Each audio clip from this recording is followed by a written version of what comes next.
दोस्तों अगर आप भी 2024 में पॉलिटेक्निक करने की सोच रहे हैं, पॉलिटेक्निक इंटेंस एग्जाम की प्रिपरेशन करना चाहते हैं, तो ये वीडियो आपके लिए काफ़ी हेल्पफुल होगी। 2024 में पॉलिटेक्निक इंटेंस एग्जाम का सिलेबस पूरी तरह से चेंज हो चुका है। इसके अलावा eligibility criteria, syllabus, exam pattern सब कुछ पूरी तरह से चेंज हो चुका है।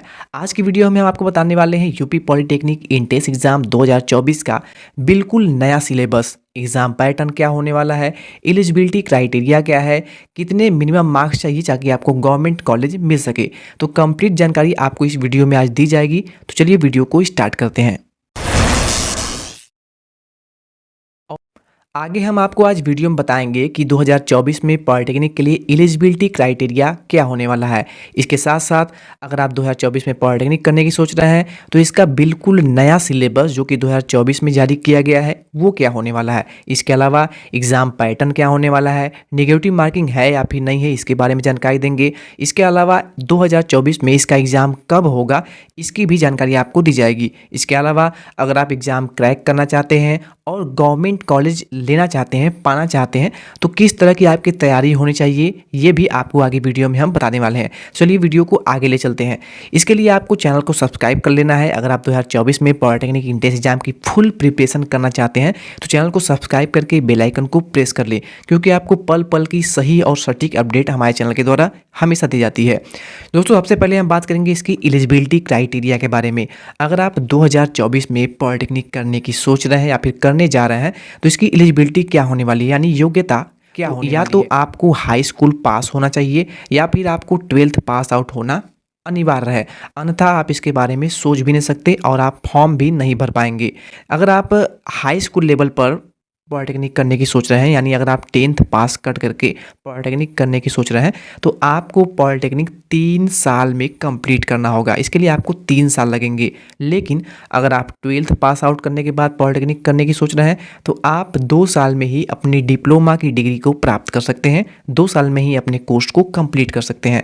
इसके अलावा अगर आप हाई स्कूल पास आउट करने के बाद पॉलिटेक्निक करने की सोच रहे हैं तो हाई स्कूल में आपके मिनिमम क्वालिफाई मार्क जो कि पहले 60% हुआ करता था, अगर आप 60% आपका हाई स्कूल में नहीं है, 60% स्कोर के साथ आप पास आउट नहीं है तो आप एग्ज़ाम नहीं दे सकते। लेकिन 2024 में इसमें बहुत बड़ा बदलाव किया गया है और अब आप अगर हाई स्कूल में मात्र 35% के अंक के साथ पास आउट हुए हैं फिर भी आप पॉलिटेक्निक के लिए आवेदन कर सकते हैं। इसके अलावा अगर आप 12th पास आउट हैं और इसमें भी अगर आप 35% मार्क्स के साथ पास आउट हैं फिर भी आप इंटेंस एग्जाम के लिए पूरी तरह से एलिजिबल हो। तो ये बात हो गई आपके एलिजिबिलिटी यानी योग्यता के बारे में, जो कि मिनिमम क्वालिफिकेशन आपके पास होनी चाहिए, तभी आप इंटेंस एग्जाम के लिए फॉर्म को भर पाएंगे। इसके बाद आगे हम बात करेंगे आपके सिलेबस के बारे में।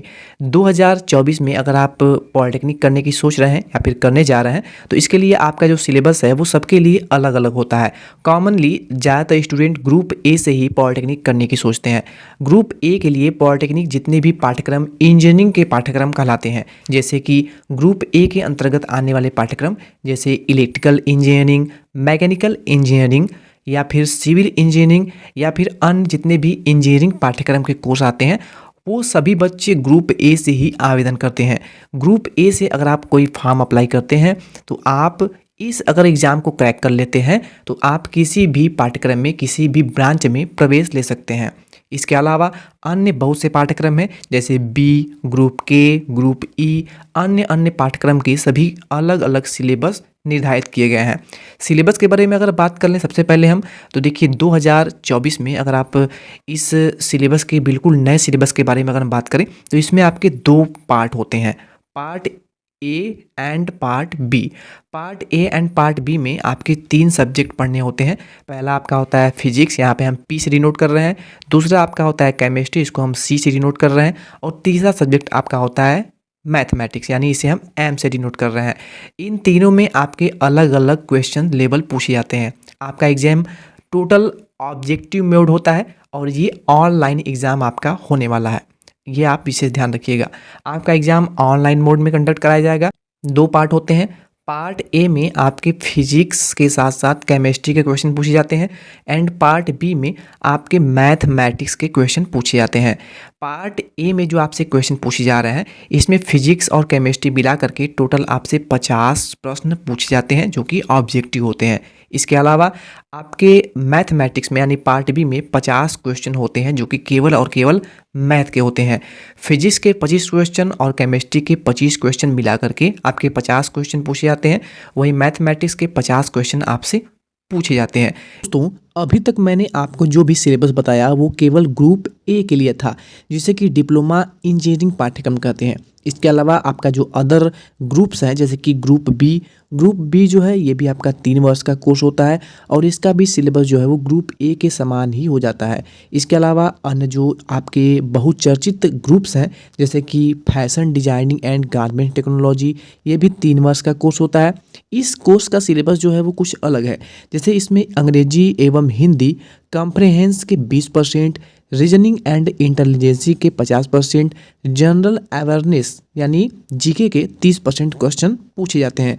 इसके अलावा home science, textile designing, printing, ये सभी कोर्स जो है तीनों के ही सिलेबस, इन सभी के सिलेबस जो है ग्रुप सी के अंतर्गत आते हैं और सभी का जो सिलेबस है वो सेम होता है। इसके अलावा modern office management and secretarial practice ये है। इसके अलावा लाइब्रेरी एंड इंफॉर्मेशन साइंस, ये जो 2 ग्रुप हैं ग्रुप डी के अंतर्गत आते हैं और इनका जो सिलेबस है वो कुछ इस प्रकार है, यहाँ पे आप देख सकते हैं। इसके अलावा जो बहुचर्चित एक ग्रुप है वो है आपका डिप्लोमा इन फार्मेसी। ये ग्रुप जो है ये ग्रुप ई के अंतर्गत आता है। ग्रुप E1 और ग्रुप E2, इन 2 ग्रुप में इसका कोर्स का जो ड्यूरेशन है वो 2 साल है। 2 साल में आप इस कोर्स को कंप्लीट कर सकते हैं। इसका जो सिलेबस है वो आपका physics, chemistry, biology and math होता है। इसमें आपके 2 ग्रुप होते हैं। अगर ग्रुप ई की बात कर ले तो इसमें 2 ग्रुप होते हैं। पहला होता है ग्रुप E1 और दूसरा होता है ग्रुप E2। ग्रुप E1 से अप्लाई करने वाला बच्चा अपने 12वीं कक्षा में बायोलॉजी लेकर के पढ़ा होता है, तब उसे फिजिक्स, केमिस्ट्री और बायोलॉजी के क्वेश्चन पेपर को सॉल्व करना होता है। वहीं ग्रुप E2 का जो बच्चा होता है वो अपनी 12वीं में मैथ लेकर के पढ़ा होता है और उसका फिजिक्स, केमिस्ट्री और मैथमेटिक्स का क्वेश्चन उससे पूछे जाते हैं। खास बात यह है कि दोनों ही ग्रुप में फिजिक्स और केमिस्ट्री ये कॉमन होता है, लेकिन जो ग्रुप E1 ग्रुप का बच्चा होता है जो कि बायोलॉजी लेकर के 12th में पढ़ा हुआ है, उसको बायोलॉजी के 50 क्वेश्चन पूछे जाते हैं जो कि टोटल इसके 100 क्वेश्चन हो जाते हैं। इसके अलावा जो आपका ग्रुप E2 का बच्चा होता है ये मैथमेटिक्स का 50 क्वेश्चन का आंसर देता है और इसका भी 100 क्वेश्चन जो है कंप्लीट हो जाता है। ये बात हो गई ग्रुप ई के बारे में। इसके अलावा अगला ग्रुप जो है वो है post graduate diploma in biotechnology. इसे ग्रुप एफ के अंतर्गत रखा गया है। ये मात्र 1 वर्ष का कोर्स होता है। इसका जो सिलेबस है वो ग्रुप ए के समान ही होता है। इसमें रसायन शास्त्र के 50% क्वेश्चन पूछे जाते हैं। जंतु विज्ञान और वनस्पति विज्ञान के 25% क्वेश्चन इसमें पूछे जाते हैं। इसके अलावा ग्रुप जी है जिसके अंतर्गत जितने भी पीजी डिप्लोमा के कोर्स होते हैं पॉलिटेक्निक के अंतर्गत, सभी कोर्स लगभग 1 वर्ष के होते हैं और सभी का जो सिलेबस है यहाँ पर आपको अंग्रेजी के 20% क्वेश्चन पूछे जाते हैं, न्यूमेरिकल एबिलिटी 15%, रीजनिंग के 30% क्वेश्चन, जनरल इंटेलिजेंसी के 20% प्रश्न, जनरल अवेयरनेस के 15% क्वेश्चन पूछे जाते हैं और ये सभी जो सिलेबस है वो पीजी डिप्लोमा के सभी ग्रुप्स के लिए लागू हो जाता है। इसके बाद अगला जो ग्रुप आता है वो आता है diploma in hotel management and catering technology. ये 3 वर्ष का कोर्स होता है और लगभग सभी कोर्स में 12th में या फिर हाई स्कूल में 35% आपका न्यूनतम अंक होना चाहिए, तभी आप इसके लिए एलिजिबल होंगे। रीजनिंग एंड लॉजिकल डिस्कशन के 25% क्वेश्चन इसमें पूछे जाते हैं, numerical ability and scientific aptitude के 25% क्वेश्चन, अंग्रेजी के 25% और सामान्य ज्ञान के 25% क्वेश्चन पूछे जाते हैं। Diploma in aircraft maintenance engineering, diploma in aircraft maintenance engineering, aircraft maintenance engineering, helicopter and power plants, ये ग्रुप आई के अंतर्गत आते हैं। 3 वर्ष का ये कोर्स होता है और इनमें इसका सिलेबस जो है वो कुछ इस प्रकार है। इसमें फिजिक्स, केमिस्ट्री और गणित 2 खंड होते हैं। खंड 1 में आपके 50 क्वेश्चन जो है फिजिक्स और केमिस्ट्री के पूछे जाते हैं और खंड 2 में आपके गणित के 50 क्वेश्चन होते हैं। इसका जो सिलेबस है वो ग्रुप ए के समान ही होता है। अंत में आपका सबसे आखिरी जो ग्रुप बचता है वो बचता है ग्रुप के। इससे अंतर्गत बहुत सारे ग्रुप आते हैं। ग्रुप के अंतर्गत आपके लेटरल एंट्री का ग्रुप कहलाता है। इस ग्रुप में अगर आप इस ग्रुप से अगर डिप्लोमा कर रहे हैं, इसके लिए अप्लाई किए हुए हैं, तो आप मात्र 2 साल में ही, जो कि ग्रुप ए से अगर आप करते हैं तो वो 3 साल का कोर्स होता है, लेकिन अगर आप ग्रुप के से उस फॉर्म को भरे हुए हैं तो 2 ही साल में आप electrical engineering, mechanical engineering, civil engineering या फिर इंजीनियरिंग पाठ्यक्रम का कोई भी कोर्स मात्र 2 साल में आप कंप्लीट कर सकते हैं, यानी अपनी डिग्री ले सकते हैं। इसका सिलेबस के बारे में बात कर लें। इसका जो सिलेबस है भौतिक और रसायन विज्ञान के, इसमें 40% क्वेश्चन, यानी 40 क्वेश्चन, अगर 100 क्वेश्चन में बात कर लें तो 100 प्रश्नों में 40 क्वेश्चन जो है आपके फिजिक्स और केमिस्ट्री के पूछे जाते हैं। वहीं आपके बचे हुए जो 60 प्रश्न हैं वो आपके पाठ्यक्रम से, यानी आपने अगर आप ITI करके ही डिप्लोमा करना चाहते हैं तो आपका जो सिलेबस है वो कुछ इसी प्रकार होता है। 40 क्वेश्चन आपके फिजिक्स केमिस्ट्री पूछे जाते हैं और 60 क्वेश्चन, मान लीजिए आपने ITI इलेक्ट्रीशियन ट्रेड से किया हुआ है तो आपके इलेक्ट्रीशियन ट्रेड का थ्योरी का क्वेश्चन 60% होता है। अगर आपने ITI फीटर ट्रेड से किया है तो आपके फीटर का 60% क्वेश्चन जो है वो पूछा जाता है। तो ये हो गया ग्रुप के का। अंत में आता है आपका group L, post diploma in industrial safety. 1 वर्ष का ये कोर्स होता है। उद्योगों से नामित इंजीनियरिंग टेक्नोलॉजी की किसी भी शाखा के अंतर्गत आप स्नातक की डिग्री इससे प्राप्त कर सकते हैं। ये हो गया आपके सिलेबस के बारे में। इसके बाद आगे हम बात कर लेते हैं कि आपका पेपर का पैटर्न क्या होने वाला है। तो पेपर पैटर्न के लिए अगर हम बात कर लें तो आपका जो पेपर पैटर्न होने वाला है इसमें आपके टोटल 100 प्रश्न आपसे पूछे जाते हैं। 50 क्वेश्चन मैथमेटिक्स के और 25 क्वेश्चन फिजिक्स और केमिस्ट्री के पूछे जाते हैं। इन 100 प्रश्नों के लिए आपको हर एक प्रश्न के लिए 4 अंक दिए जाते हैं। अगर आप एक प्रश्न सही करके आते हैं तो आपको इसके लिए 4 अंक मिल जाते हैं। दूसरा नंबर पे नेगेटिव मार्किंग की बात कर लेते हैं। तो 2024 से आपके एग्ज़ाम में नेगेटिव मार्किंग को पूरी तरह से हटा दिया गया है, यानी नेगेटिव मार्किंग के यहाँ पे हमें बात ही नहीं करनी है। अगर आप एग्ज़ाम क्रैक करना चाहते हैं तो आपको सभी क्वेश्चन को अटेम्प्ट करके ही आना है। आपके 100 क्वेश्चन के हिसाब से हर एक क्वेश्चन के लिए 4 अंक आपको दिए जाते हैं और अगर आप 100 क्वेश्चन को सही करके आते हैं तो आपको टोटल 400 अंक मिल जाते हैं। बशर्ते अगर आप कोई क्वेश्चन गलत करके आते हैं तो उसके लिए आपको कोई भी नेगेटिव मार्किंग नहीं ली जाएगी।